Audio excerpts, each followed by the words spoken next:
Voilà un thème très intéressant aujourd'hui, ne le perdez pas. Nous avons Jesús Osocoa depuis l'Espagne. Merci pour le décalage au niveau horaire. Et le docteur Salvador Tomasini, merci. Ben, très bien. Un programme très important, je crois. Parce que nous allons voir les obstacles, ce qui nous empêche de vivre dans la divine volonté. On va commencer, puis en avançant, nous allons voir un petit peu. Peut-être faudra-t-il faire 2 programmes pour avoir un panorama complet. La première chose que nous devons comprendre, c'est que la divine volonté a plusieurs manières d'agir avec nous. Ça, tout le monde le sait, mais enfin, on peut le répéter. Une forme permissive, elle permet, la divine volonté permet. Quand l'homme accueille ce mode d'agir de la divine volonté, c'est-à-dire le mode permissif, Dieu, bien sûr, ne concourt pas avec les actes de l'homme. Généralement, on parle du péché. Donc Dieu ne participe pas au péché. Il le permet, il permet le péché, mais il ne participe pas. Après, il y a une volonté voulue, où Dieu veut quelque chose pour nous, pour chacun de nous, mais il nous laisse bien sûr le choix. Il a des bonnes choses qui sont préparées, tout ce qui est nécessaire même, pour amener son plan à terme, mais si la créature ne veut pas, il n'y a pas de problème, il n'y a pas de péché, il ne se passe rien, mais toutes les grâces que Dieu avait en réserve pour nous et pour la créature, nous ne les recevons pas. Ensuite, il y a la volonté ordonnée. Alors là, c'est plus clair. L'exemple le plus parfait, ce sont les commandements. Et là, il y a une faute dans la mesure où nous n'accomplissons pas les commandements. Tous les chrétiens doivent accomplir les commandements, faire les commandements de Dieu, obéir aux commandements de Dieu. Et puis après, enfin, il y a la volonté œuvrante, agissante, qui commence donc à œuvrer dans la créature, et c'est ce dont nous parlons au sujet de la divine volonté. Mais pour vivre dans la divine volonté, il faut toujours être dans la volonté voulue et dans la volonté ordonnée de Dieu. On ne peut pas imaginer vivre dans la divine volonté, avec la divine volonté comme vie en nous, sans accepter ce que Dieu veut, ou ce que Dieu nous ordonne de faire, c'est clair. Bon, voilà. Donc, première condition, nous devons être toujours habitués à vivre dans la volonté voulue de Dieu et dans la volonté ordonnée de Dieu. Voilà, je vous renvoie aux enseignements qu'il y a eu lors d'une retraite. Ensuite, on nous parle dans la tradition de 3 grands ennemis de l'âme. Le démon, le monde et la chair. Le monde, bon, quelquefois, on est un petit peu dans la confusion, on pense que le monde est notre ennemi. Non, Saint Thomas nous parle de 3 concepts que nous devons avoir du monde, de 3 idées que nous devons avoir sur le monde. La première, le premier concept, c'est le monde créé. Et le monde créé est bon, et c'est une aide pour arriver à vivre dans cette divine volonté. Le monde créé, c'est-à-dire Dieu n'a rien créé de nocif, de mauvais pour nous. Donc, d'aucune manière, nous devons penser que le monde créé est mauvais. Ensuite, il y a le monde, les âmes créées, l'homme. Voilà, le monde, par exemple. Et dans la rédemption, Jésus vient réaliser en Jésus cette réconciliation du monde avec lui. Dans ce sens, Saint Thomas dit qu'il il se réconciliait, il réconciliait tous les hommes avec lui.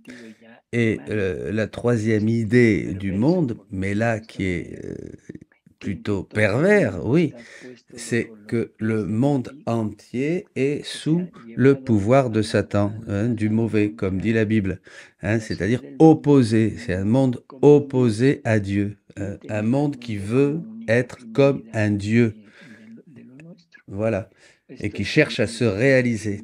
Ça, c'est l'esprit du monde. Et c'est à ce monde-là que l'on se réfère quand on dit qu'il est ennemi de l'âme, hein, un monde qui veut, voilà, se réaliser par lui. Et ensuite, nous allons parler de la chair. Et la chair, c'est, bon, on va parler de notre corps, de nos sens, etc. Mais rappelons-nous que notre corps nous a été donné, tout ce que nous sommes, comme une aide, pour aimer davantage le Seigneur. Jésus dit dans le livre du ciel que si nous ne lui donnions que des choses spirituelles, nous l'aimerions très peu. Donc il nous a donné un corps afin que notre âme, à travers le corps, puisse lui donner davantage d'actes d'amour, d'honneur, d'actions de grâce, etc. Comparons le corps à un piano, voyez, le pianiste, c'est l'âme, et le piano, c'est le corps. Ben, le pianiste, l'âme, sans le piano, il n'y a aucun moyen qu'il puisse sortir des mélodies. Et le piano sans le pianiste, bon, il n'y aurait absolument aucune note de musique. Voilà, c'est un petit peu pareil. Notre corps a été créé, nous a été donné pour que l'âme, à travers les actes de notre corps, puisse s'élever comme une symphonie, une mélodie d'amour, d'actes et de gloire et d'actions de grâce pour notre Dieu. Voilà. Donc notre corps n'est pas mauvais, la chair n'est pas mauvaise. Ce qui est mauvais, c'est ce dont nous avons hérité du péché originel et qu'on appelle la concupiscence. Et la concupiscence nous amène à toucher, à jouer du piano, mais à ce moment-là, pour la propre satisfaction du piano, et pas pour l'âme, voyez? Jouir des plaisirs de la chair, voilà, ça c'est la chair, à ce moment-là, deviendrait un ennemi, évidemment. Bon, mais si nous nous rendons compte que ça soit du monde ou que ça soit de la chair, quel est le vrai, pour le monde ou pour la chair, quel est le vrai ennemi? Ni le monde, ni la chair. C'est la volonté humaine. Hein, notre moi, oui, c'est ça. Ma volonté humaine, c'est elle qui va utiliser le monde comme un dieu, comme un objet à m'approprier pour en jouir, hein, en plénitude, comme j'en ai envie. Et la chair, c'est pareil. Un objet que Dieu a créé pour que nous puissions le glorifier et l'aimer, mais notre volonté peut changer la donne et faire que voilà, changer la finalité. Bon, donc ces deux ennemis, apparemment, c'est toujours la volonté humaine qui va convertir le monde et la chair en de vrais ennemis. Et à la fin, bon, parlons du démon. Le démon, un esprit mauvais qui vient pour nous tenter, qui vient nous pousser à nous opposer à la volonté de Dieu, à nous opposer au plan de Dieu, au projet de Dieu. Le démon, qu'est-ce qu'il veut faire? Il veut faire du mal à Dieu. Il a une bataille contre Dieu qui remonte à beaucoup de... hein? Mais il peut rien contre Dieu, il peut rien faire contre Dieu. Mais il sait que le plan de Dieu avec la créature, c'est de former son règne dans la créature. Il le sait, ça. Donc, le plan du démon, ça va être d'enlever ce règne de Dieu, d'empêcher Dieu de former son règne dans la créature. Et c'est pour cette raison qu'il va nous pousser et continuer avec le même désir, le même projet qu'il a eu au ciel à un moment, Voilà, il va nous convaincre les hommes d'entrer en rébellion contre Dieu, de rejeter le plan de Dieu. Et c'est pour ça qu'il va utiliser l'esprit du monde et l'esprit de la chair, si on peut dire, hein, voilà, pour nous exciter dans la sensualité, dans la jouissance de tout ce que notre corps peut avoir, et ainsi nous oublier de ce corps et de ce monde pour en user, pour glorifier Dieu et aimer Dieu. Voilà. Donc, aussi bien le monde que la chair ont été créés pour nous aider à vivre pleinement dans cette divine volonté. Voilà. Hein, ça serait un autre sujet qu'il faudrait développer. Bon, voilà. Je crois que l'exemple du piano et du pianiste est très clair, très parlant. On comprend bien la fonction du corps. Notre corps, c'est le piano et notre âme, c'est le pianiste. Voilà. Avec le monde, on pourrait aussi parler un petit peu, prendre la même comparaison, le pianiste et le piano. Un piano qui a été créé pour le monde, hein, pour pouvoir connaître Dieu, etc., et nous aider à jouer. Et le démon, la seule chose qu'il peut faire, c'est nous tenter, de nous exciter cette partie en nous, et à travers surtout l'orgueil. L'orgueil, c'est la mère, le père de tous les vices, de toutes les oppositions à Dieu. Vous voyez, à travers cet orgueil, nous allons toujours chercher ce qui nous intéresse, nos avantages, notre commodité, à gagner quelque chose et peu à peu nous oublier de Dieu. Une autre chose qui est très importante aussi, c'est que le monde et la chair entrent en nous, vont nous influencer à travers nos sens. Hein. Nous avons la vue, le toucher, etc., le goût. C'est les sens qui vont permettre au monde d'entrer en nous. Que devons-nous faire? Eh bien, consumer nos sens en Dieu. Et ça, Jésus nous en parle dans une lecture du livre 11, le 11-18, 9 mai 1912, où il nous dit « Ma fille, si la volonté ne veut rien d'autre que moi seul, si l'intelligence ne s'occupe de rien d'autre que de moi, que de me connaître, si la mémoire ne se rappelle rien d'autre que moi, voilà les trois puissances de l'âme consumées dans l'amour. » Là, Jésus nous parle des trois puissances de l'âme. Hein. De même pour les sens, rajoute-t-il. Si elle, l'âme, parle seulement de moi, si elle écoute seulement ce qui me concerne, si elle apprécie seulement mes choses, si elle travaille et marche seulement pour moi, si le cœur n'aime que moi seul, si les désirs ne désirent que moi seul, voilà la consommation de l'amour formé dans les sens. Et ici, on met un frein à tout ce qui peut entrer en moi pour exciter cette concupiscence.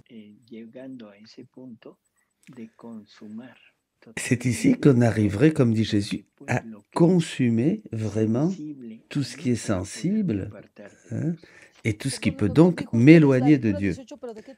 Vous avez dit, docteur, 11-18. Voilà, 9 mai 1912. Si nous, docteur, on se met de plus en plus en Dieu et qu'il nous a complètement en lui, oui, cela semble un petit peu comme Et Sí, comme s'il nous voulait liés à lui, attachés à lui. Non, ne jouis de rien, ne profite de rien. Non, non, c'est une erreur, c'est pas cela. Euh, Parce que nous voyons ce que nous laissons, mais c'est pas ça qu'il faut voir.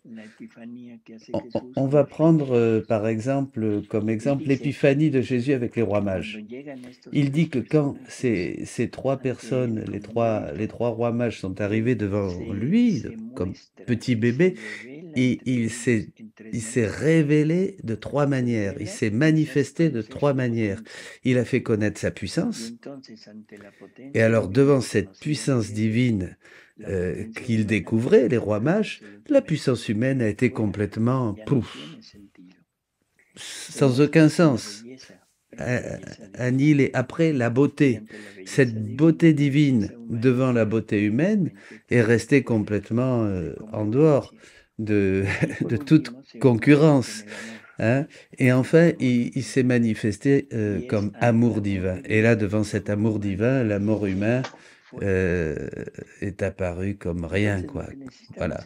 Donc, ce qu'il faut comprendre, c'est que Dieu ne veut pas nous forcer à être toujours attentifs à lui. Sinon, si nous entrons en elle et que nous le découvrons, nous le connaissons, nous découvrons sa puissance, sa beauté, son amour, etc., tout ce qu'il est, toutes les choses du monde et de la chair vont vraiment passer à un second plan, ne vont plus nous attirer de la même manière. Et tout notre être va être uniquement focalisé sur le divin, sur Dieu. Voyez, c'est pas ne vois pas, ne sent pas, ne désire pas. Non, non, non. Il nous donne l'option de choisir qu'est-ce que tu veux. Voyez? Et c'est dans cette connaissance de Dieu que nous allons valoriser nous-mêmes ce qui est le mieux et ce qui va nous permettre de choisir et de nous consumer en lui, dans l'amour. Voyez? Ça, c'est très important. Hein. Donc, ici, nous avons une vision très générale d'abord donc, il faut être en accord avec la volonté voulue et ordonnée de Dieu. Deuxième point, nous devons consumer les trois puissances de l'âme en Dieu. Nous devons penser qu'à Dieu et n'aimer que Dieu. Voilà. C'est ce que nous voyons en pénétrant toujours davantage dans cette connaissance de Dieu, cette découverte de Dieu, de ce qu'il est. Ça va aller tout seul, de manière naturelle. Et les sens vont être consumés pour que le monde, ni la chair, entre en nous. Et voilà. Donc ces deux ennemis vont être en dehors. Ils ne vont plus être des ennemis. On va voir le monde tel qu'il est et nous allons avoir une connaissance de la chair telle qu'elle est et pourquoi elle a été créée. Alors il reste le démon. Mais le démon, il ne peut pas nous faire de mal. Il est incapable de nous faire du mal. Je sais que ça peut surprendre beaucoup et ça peut aller dans le sens contraire de ce que l'on a appris. On pense que le démon est un esprit puissant qui peut nous dominer. Mais Jésus dit le contraire. Jésus, il dit qu'il a créé une volonté libre et que personne ne pourra la faire fléchir. Personne ne pourra la subjuguer.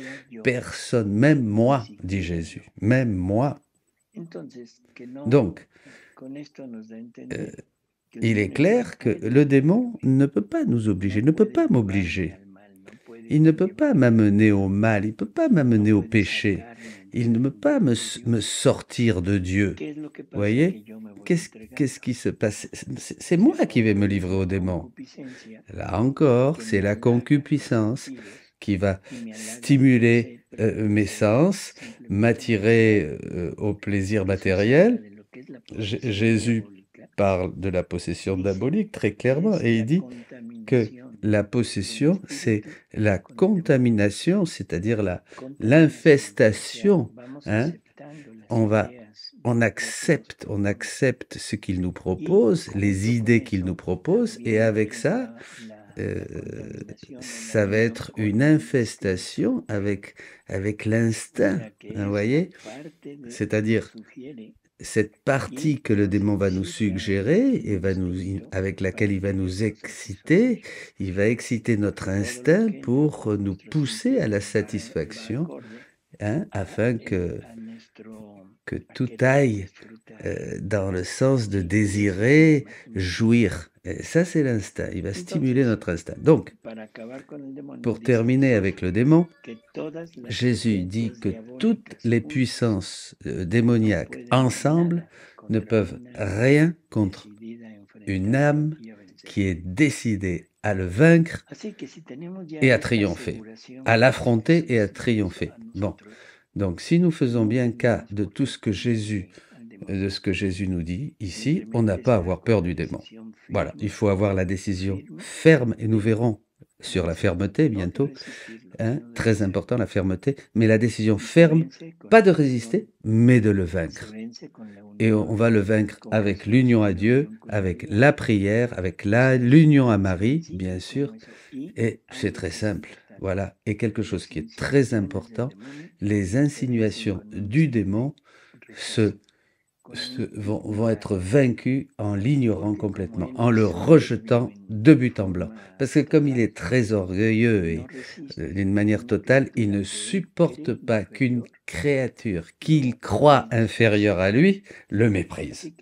Donc, voilà, d'une manière générale, il faut le mépriser, tu sais, allez, dehors, dégage. Hein? Et Jésus dit, traite-le comme une petite fourmi. Hein? Comme une fourmi, voilà. Et en parlant du péché d'Adam, il dit que c'était même pas un serpent, que c'était un ver, hein, un lombric. Voilà. C'est ça le démon. Alors ne nous laissons pas impressionner par cette idée, avec cette idée que le démon est une grande chose, etc., etc. Il est grand dans la mesure où moi je le fais grand.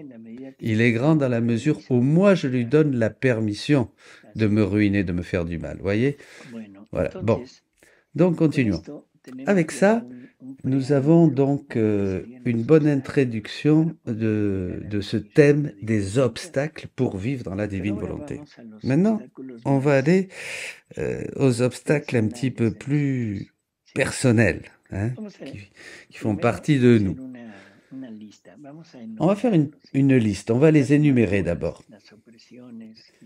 L'amertume, les appuis humains, le découragement, le manque de confiance, le découragement, les distractions, les scrupules, l'inconstance, le changement les distractions, la prudence humaine, l'orgueil, la peur, le trouble, l'ingratitude, l'obstination, et enfin, pour un petit peu ce qui enferme tout ça, la volonté humaine. La volonté humaine. On va commencer avec des petites lectures que Jésus va nous donner sur un petit peu ces thèmes. Hein, sur ces thèmes. On va commencer avec l'amertume et l'oppression. Au livre 28, chapitre 25, 20 septembre 1930. Ma fille, comme je suis peiné de ton amertume, je la sens se déverser dans mon cœur, donc courage. Ne sais-tu pas que les oppressions, les amertumes sont le long poison du bien, qui produit une telle fatigue qu'elle réduit l'âme à une agonie extrême, de sorte qu'elle sent l'agonie dans son cœur, et mon amour agonise dans son cœur. Elle sent l'agonie sur ses lèvres, et ma prière agonise. Elle sent l'agonie dans ses mains, dans ses pas, et mes œuvres agonisent. Bien plus, dans la créature qui veut avoir ma divine volonté comme vie. Sa volonté étant une avec la mienne, je me sens déverser son agonie dans ma divine personne. Et un peu plus loin. Ainsi, le soleil de ma divine volonté se sent entravé par les nuages de l'amertume et des oppressions pour étendre sa lumière dans les profondeurs de la créature et pouvoir dire « Tout t'est donné et vient de ma volonté. Tout m'appartient. Tout est à moi. » Donc, amertume et les oppressions, définitivement, il faut les enlever de nos cœurs, de nos personnes, sachant le mal que cela nous fait. Et le mal que nous faisons aussi à Jésus, parce que là, il dit qu'il sent ses amertumes, il souffre. Si je souffre de ces oppressions et de ces amertumes, je fais souffrir Jésus. Oui, bien sûr, et doublement.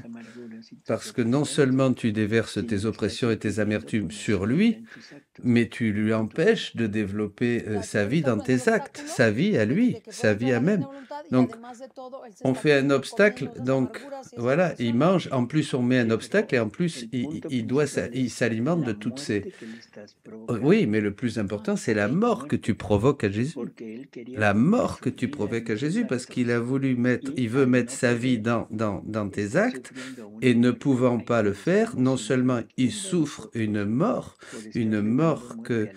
que nous lui imposons, en lui infligeant une mort à sa vie qu'il veut mettre dans nos actes. Vous voyez? C'est pas seulement qu'il a l'amertume, mais en plus la mort. C'est pas seulement l'oppression et l'amertume qui se déversent en lui. Ensuite, nous avons un deuxième point important. Les appuis humains. On va lire le volume 2, chapitre 48, 22 juillet 1899. Après cela, il m'a transporté hors de moi-même, et je me suis trouvé sur une échelle très haute, sous laquelle il y avait un précipice. Et de plus, les marches de cette échelle étaient mobiles, elles bougeaient, et si étroites qu'on pouvait à peine y poser le bout de ses pieds.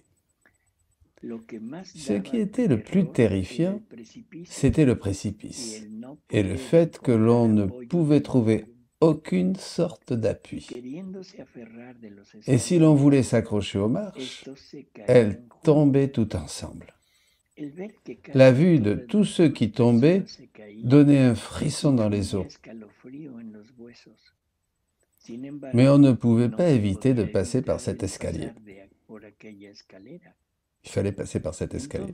Alors, j'ai essayé, mais dès que je gravis 2 ou 3 marches, voyant le grand danger que je courais de tomber dans l'abîme, j'ai commencé à appeler Jésus à mon secours. Puis, sans savoir comment, j'ai trouvé Jésus à côté de moi et il m'a dit « Ma fille, ce que tu as vu est le chemin que tous les hommes parcourent sur cette terre. Les marches mobiles sur lesquelles ils ne peuvent s'appuyer sont les supports humains.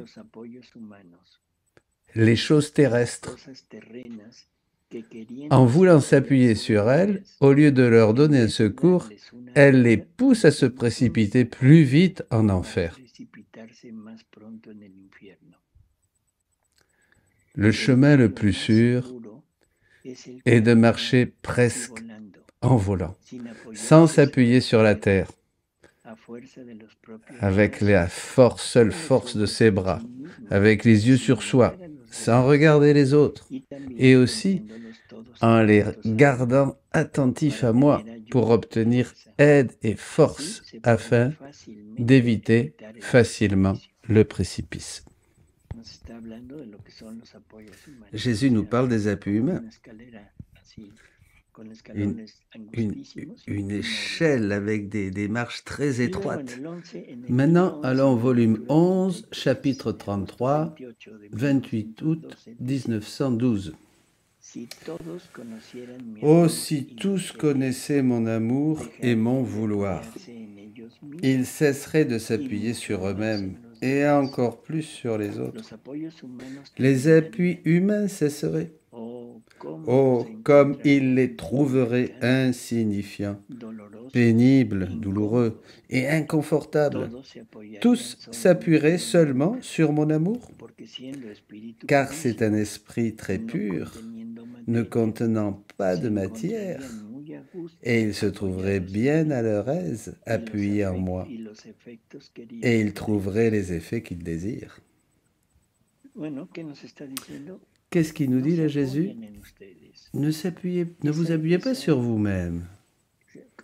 Ne faites pas confiance à vous-même. C'est se sentir capable d'affronter telle ou telle situation, se sentir autosuffisant, comme la majeure partie des gens, qui s'imaginent que c'est eux qui peuvent affronter les obstacles.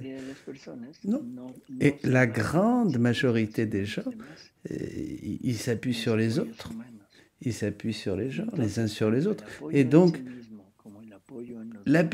s'appuyer sur soi-même comme s'appuyer sur les autres, c'est totalement contraire à cette vie en Dieu, à cette vie dans la divine volonté. Vous voyez, il faut avoir ce point clairement à l'esprit aussi pour continuer de l'avant. Troisième obstacle, le découragement, le manque de confiance. On va au livre 3, chapitre 34, 4 février 1900. Le découragement est une humeur infectieuse, toxique, qui infecte les plus belles fleurs et leurs fruits les plus plaisants.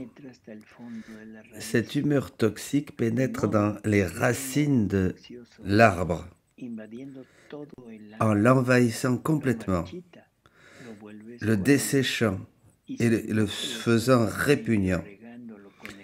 Et si quelqu'un ne le guérit pas en l'arrosant avec l'humeur contraire, comme cette humeur mauvaise s'est introduite jusqu'à la racine, sèche la racine et fait tomber à terre, l'arbre s'écroule. Ainsi, il en est pour l'âme qui s'imbibe de l'humeur toxique du découragement. Après cela, ces propos, je me sentais encore découragé, toute repliée sur moi-même, et je me suis vue si méchante que je n'ai même pas osé me précipiter vers Jésus. Mon esprit se disait: il est inutile pour moi d'espérer plus longtemps ces visites continuelles, ces grâces, ces charismes comme avant. Tout est fini pour moi. Jésus lui dit: que fais-tu? Que fais-tu? Ne sais-tu pas que le manque de confiance laisse l'âme comme moribonde? Qu'en pensant qu'elle doit mourir, elle ne pense à rien d'autre, ni en acquérir, ni dialoguer, faire du commerce, devenir plus belle. Elle ne pense à rien d'autre, trouver un remède à ses maux. Elle ne pense à rien d'autre que pour elle, tout a terminé. Et cela fait non seulement l'âme moribonde, mais le manque de confiance met toutes les vertus dans le danger de mourir définitivement. Ensuite, passons au volume 6, lecture 69, 8 septembre 1904. Ma fille, tu ne sais pas que le manque de confiance tue les âmes plus que tous les autres vices? C'est pour cela, courage, valeur, parce que de la même manière que le manque de confiance tue, le courage, la valeur, la fait revivre. 669. 8 septembre 1904.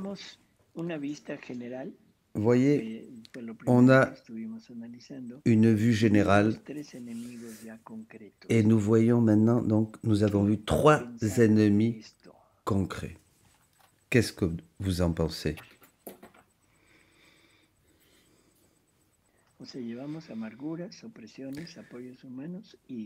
L'amertume, l'oppression, les appuis humains et maintenant le découragement.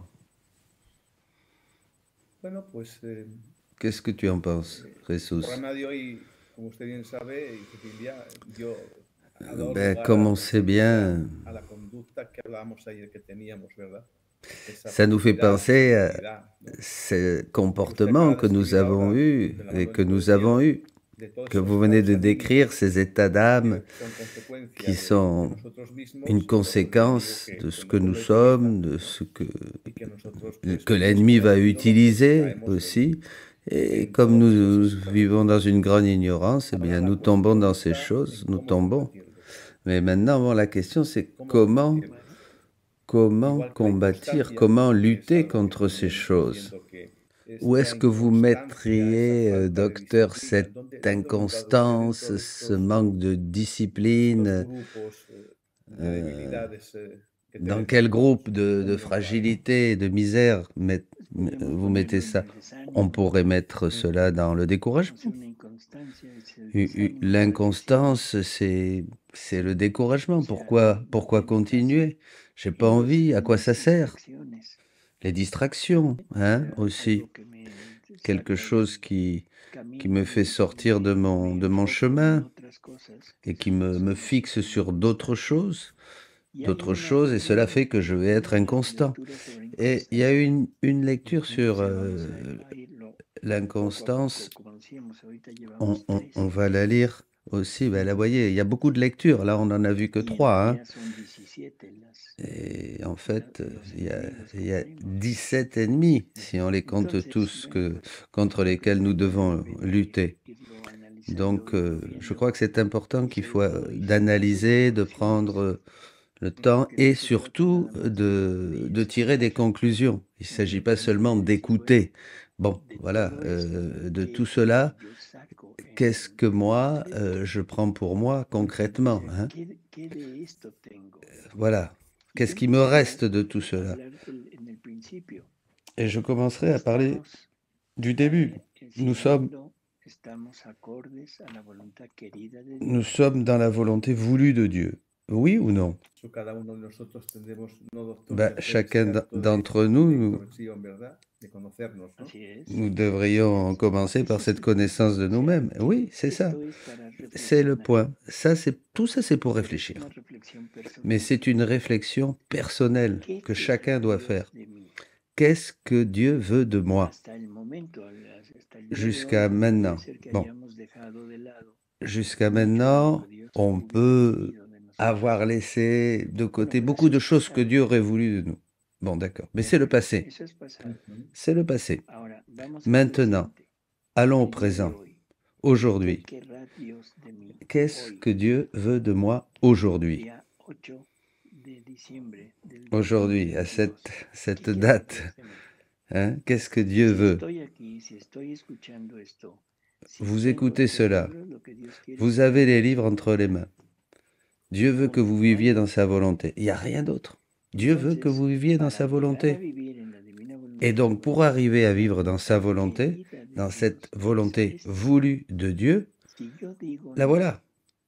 Si je dis non, il n'y a pas de faute, il n'y a pas de péché. Hein? Il ne va pas prendre ça comme un acte pécamineux, un acte méchant, le fait de ne pas vouloir vivre dans la divine volonté. Mais c'est ce que Dieu me demande. C'est ce que Dieu me propose. Voyez, aujourd'hui. Ensuite, ça c'est la volonté voulue de Dieu. Cette volonté voulue de Dieu, pour moi, m'impose certains actes, une certaine finalité, certaines obligations, cette volonté voulue de Dieu. Et quelles sont-elles? Quelles activités, quelles finalités doit avoir si je veux cette vie de la divine volonté comme propre, comme à moi.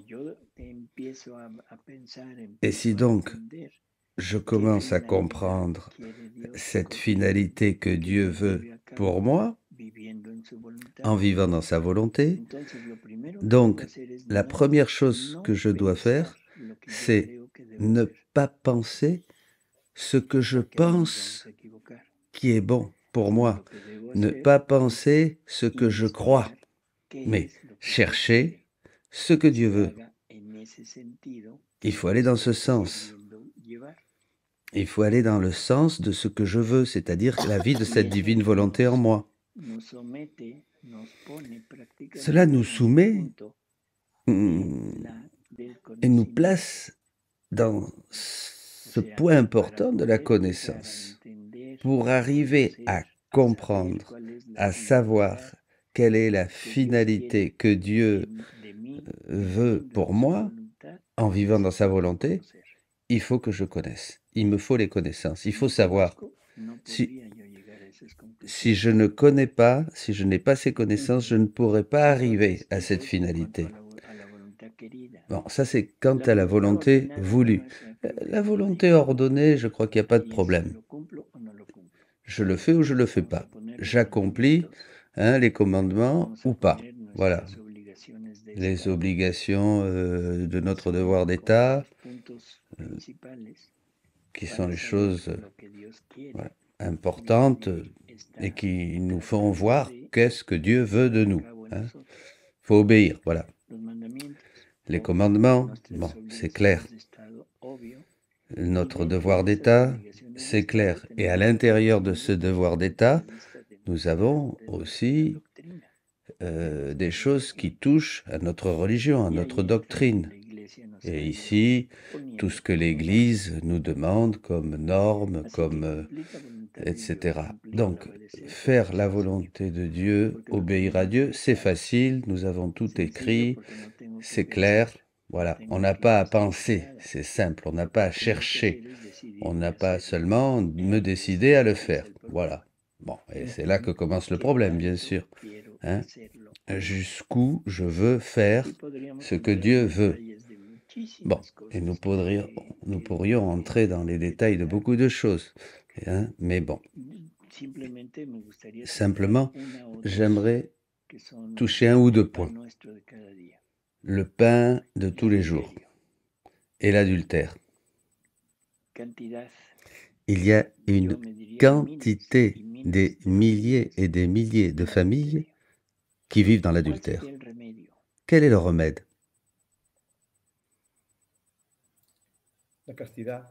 La chasteté? La chasteté. Bon. D'accord, c'est une proposition. Et voilà la solution aussi, la chasteté. Ils accepteraient, vous croyez? Ça, c'est un thème très compliqué. Et la femme a beaucoup plus de sensibilité que nous, les hommes, et nous sommes plus davantage comme des animaux. Qu'une femme propose à son mari que la finalité c'est procréer et il faut renoncer à certaines relations physiques uniquement orientées à vers la recherche du plaisir, ça c'est quelque chose de difficile. Voilà. Et le problème commence ici parce que les gens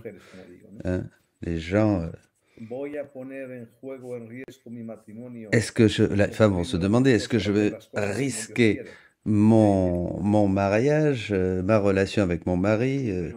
Oui, bon, d'accord. Mais je crois que là, dans Jésus, dans le mariage, c'est pas très compliqué, c'est simple. Nous avons vu ce thème plusieurs fois. Quand le mari ne veut pas, bon, il faut prendre cela comme une offrande. La femme doit prendre cela comme un sacrifice. Je ne le fais pas parce que j'ai envie, parce que j'ai le désir, parce que je veux jouir, mais pour garder, protéger mon couple, pour ne pas mettre mon mari dans une situation de danger et d'adultère, etc. Bon, mais ça, c'est dans un mariage chrétien, hein, uni par le sacrement de mariage. Mais on parle de l'adultère.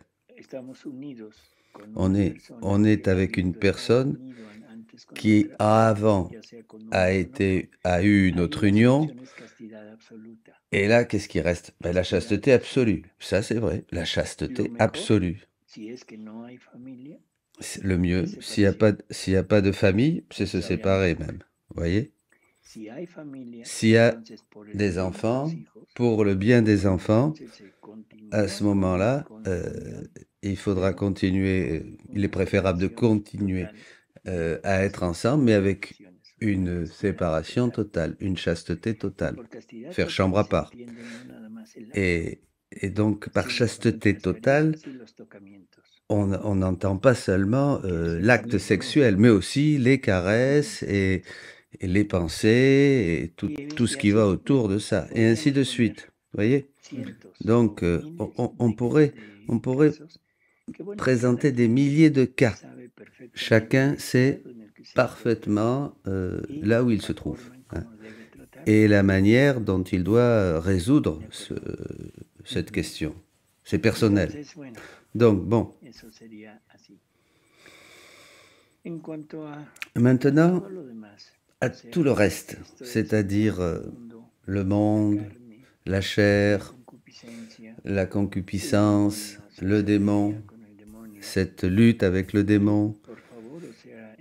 Et, s'il vous plaît, il faut bien comprendre, qu'est-ce qui est le plus important? Le ciel ou la terre? Qu'est-ce qui est plus important? Dieu ou le monde? Dieu ou la créature? Et sur cette base, c'est là. C'est sur cette base que nous allons prendre notre décision. Mais le gros problème que nous allons avoir ici, c'est le manque de connaissances, c'est le manque d'information, l'ignorance. Ça, c'est très important. Quand l'âme marche avec une foi sincère, Dieu donne ses lumières. Quand on parle de lumière, on parle d'une épiphanie que Dieu commence sous les yeux de l'âme, si on peut dire. Mais on revient à ce point essentiel, hein, ça dépend de la décision. Dans quelle mesure je suis prêt à renoncer à mes pensées, à mes idées? Jusqu'à quel point je suis disposé à me soumettre, à soumettre mon orgueil? Parce que mon orgueil, c'est ça qui me conduit à l'obstination, à ne pas vouloir ce que Dieu veut. C'est terrible. Comprenez? Donc, cette superbe, cet orgueil, nous devons lutter contre elle avec toutes nos forces. Et pas seulement pour arriver à l'humilité, mais à ce néant dont parle Jésus à Louisa. La première chose que Jésus a dû faire avant de créer quelque chose, c'est de l'espace. L'espace. Avant de pouvoir créer toutes les choses qui existent, Dieu a dû d'abord créer un espace. Sinon, où est-ce qu'il aurait mis toutes ces choses? Vous comprenez? Cet espace. Il a créé cet espace et là, il a tout créé. Hein? À l'intérieur de cet espace, les soleils, les planètes, les galaxies, les étoiles, etc. D'abord l'espace. Hein? Il a créé l'espace. Eh bien, notre volonté, Dieu l'a créé comme un espace pour mettre tout ce que lui veut y déposer. Tout ce qui est à lui. Cette continuité, vous comprenez? Cette continuité de la création, parce que la création n'est pas terminée. La création n'est pas terminée. La création doit continuer dans l'homme, dans cet espace infini qui est la volonté humaine. Mais c'est un espace qui est occupé par des choses humaines, tout ce que nous avons mis. Nous avons voulu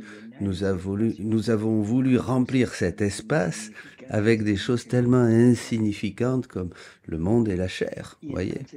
Et donc, Dieu ne peut pas mettre tout ce que lui désire mettre dans notre volonté, parce que ce qu'il veut, c'est se mettre lui à l'intérieur de la volonté humaine. L'infini, la création, il l'a fait pour nous.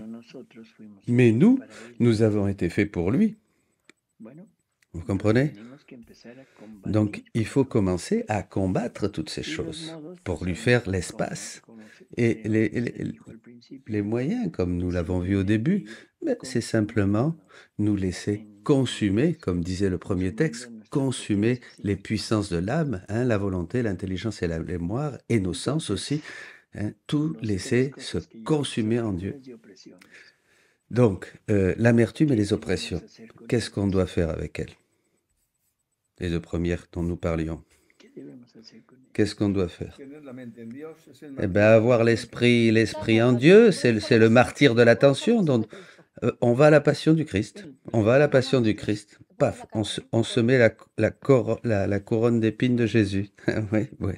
Ouais, bien. Quoi d'autre?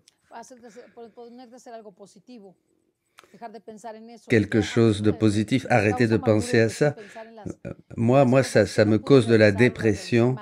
Ça me déprime de penser aux choses que je ne peux pas faire et les choses que j'ai mal faites.